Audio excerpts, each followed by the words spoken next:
चाहिए, उसके बदले में कितने शेयर्स दोगे आप, एलिजिबिलिटी वगैरह चेक करेगा। जैसे कि एक एलिजिबिलिटी होती है कि डेली का जो टर्नओवर होता है वो 10 लाख से ऊपर होना चाहिए। ऐसे भी कई सारी चीजें हैं वो चेक करते हैं वो लोग।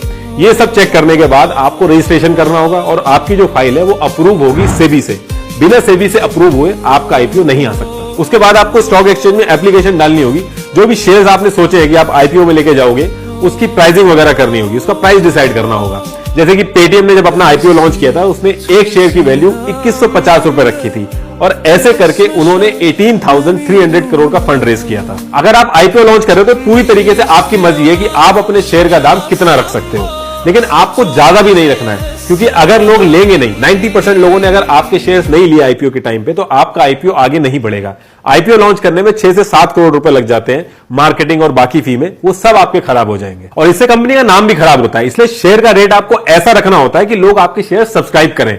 यही रीजन है कंपनीज आईपीओ ऐसे टाइम पे लाती हैं जब मार्केट ऊपर हो, लोगों की परचेजिंग पावर ज्यादा हो। कोविड के टाइम पे आप देखोगे आईपीओ नहीं आ रहे थे, बल्कि जो आने वाले थे वो भी होल्ड पे हो गए थे। अब कभी कभी ऐसा भी होता है कि कंपनी ने आईपीओ के अंदर 1 लाख शेयर लॉन्च किए और लेने वाले 5 लाख लोग आ गए, तो ऐसे केस में लॉटरी सिस्टम की तरह मिलते हैं आईपीओ के शेयर्स पब्लिक को। अभी आईपीओ से पैसा उठा के कंपनी अपने काम में लग जाती है, वो अपना प्रॉफिट बनाने में लग जाती है। इसके बाद शेयर मार्केट ऊपर जाए नीचे जाए या उस पर्टिकुलर कंपनी के शेयर ऊपर नीचे जाए, उससे उसको कोई मतलब नहीं है।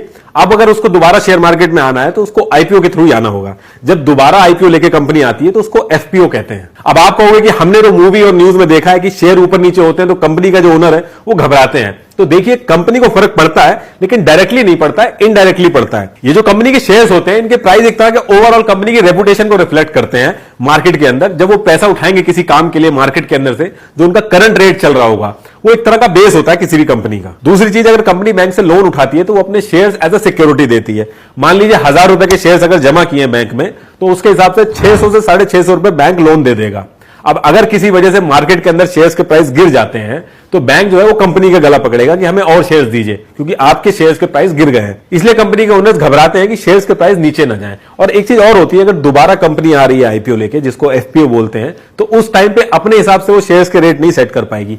जो उस पर्टिकुलर टाइम पे रेट चल रहा होगा वही बेस होगा एफपीओ का। देखिए, कंपनी आईपीओ लाके पैसे उठाती है पब्लिक से और अपने काम में लग जाती है। पब्लिक जिसने कंपनी के आईपीओ के शेयर्स खरीदे हैं वो इंतजार करती है कि कंपनी प्रॉफिट कमाए और उसको फायदा मिले। लेकिन एक तरीका और है, अगर आप आईपीओ के टाइम पे शेयर्स नहीं खरीद पाए हो तो जिन लोगों ने आईपीओ के टाइम पे शेयर्स खरीदे हैं उनसे मोल भाव करके आप शेयर्स ले सकते हैं। और जिस जगह पे सारी चीजों का मोल भाव होता है उसको कहते हैं स्टॉक एक्सचेंज।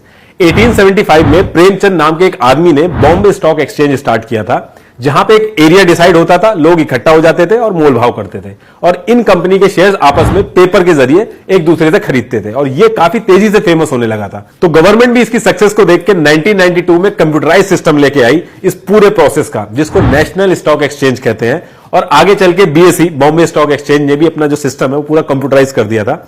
और आजकल तो ऐसा है कि आप मोबाइल में एक क्लिक करेंगे तो आप शेयर खरीद और बेच सकते हैं। अभी कई सारे एक्सचेंज हैं, जैसे कि Jaipur exchange, Kolkata exchange, but NSE और बीएसई ये बहुत ज्यादा फेमस है। दोनों ही मुंबई के अंदर है। अब आप कहोगे कि इसमें पैसा कैसे लगाया जाता है, ये सेंसेक्स ऊपर जा रहा है 100 पॉइंट, निफ्टी नीचे आ रहा है, इन सबका मतलब क्या है? देखिए, ये सारी चीजें आगे अभी डिस्कस करेंगे, लेकिन उससे पहले एक चीज समझनी होगी।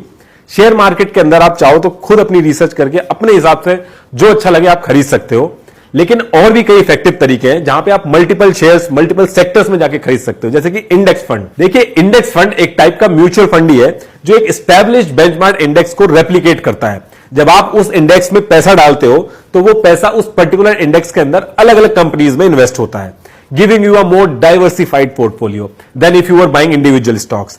ऐसे ही कुछ इंडेक्सेस हैं, निफ्टी 50, निफ्टी 100 एक्सेट्रा। अभी करंट सिनेरियो की बात करूं तो एक रिपोर्ट के हिसाब से इंडिया ने इस साल मैन्युफैक्चरिंग सेक्टर में 210% से भी ज्यादा की ग्रोथ देखी है।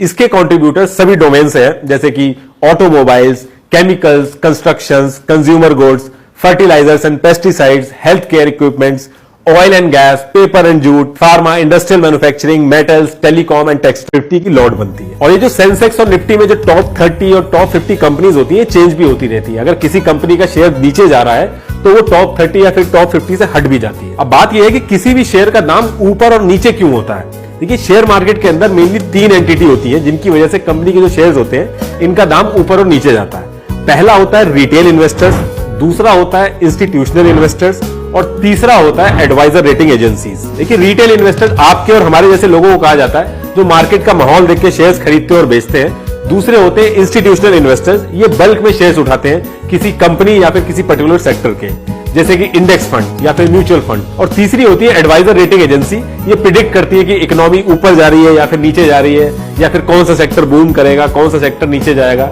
ये तीन एंटिटी मिलके पूरे मार्केट का मूड किस तरफ जाएगा ये डिसाइड करती है। तो बेसिकली आपको सही से रिसर्च करनी है और रिलायबल सोर्सेज पे ही ट्रस्ट करना है अगर आप शेयर मार्केट में पैसा लेके उतर रहे हैं। और ये एक लॉन्ग टर्म गेम है। अगर रातों रात आप मुंगेरी लाल के सपने देख के शेयर मार्केट में उतरोगे तो आपका नुकसान होना तय है। और ये जो मार्केट में टिप मिलती है, ये जो फेक एक्सपर्ट्स होते हैं, इनके चक्कर में बिल्कुल मत पड़िएगा। सिर्फ रिलायबल एडवाइजर एजेंसी हो गई, रिलायबल सोर्सेज हो गए, इन्हीं का ही ट्रस्ट करना है। बाकी जो लोकल टिप्स मिलती रहती हैं, इनके भरोसे आपको बिल्कुल नहीं रहना। मैं आपको एक एग्जांपल समझाता हूं। मान लीजिए मैंने 4000 लोगों को रीच कर लिया, उनकी एक लिस्ट बना